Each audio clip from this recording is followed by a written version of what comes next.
Hello everyone. Today's topic is about how to lead a meeting.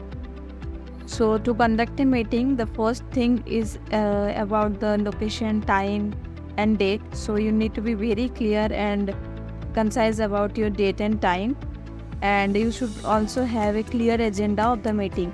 So you need to give all the attendees a clear idea about the agenda of the meeting, and whichever the topics is need to be discussed should be properly discussed or properly shared with the attendees before starting of the meeting. You should always start your meeting very actively according to your mode of your meeting, like formal or informal. You need to choose a right style to start your meeting. You can also start by greeting all the attendees and giving your introduction and allow the attendees to introduce themselves. This can be a good approach to start any meeting.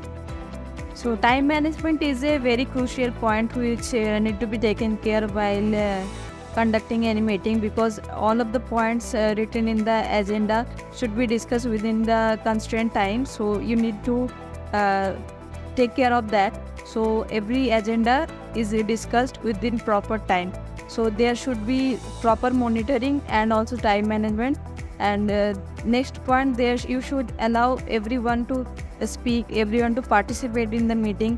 You can encourage everyone. So this will also give you a leadership opportunity to lead the meeting properly. You can also show your decision making skills and managerial skills to keep the meeting on track.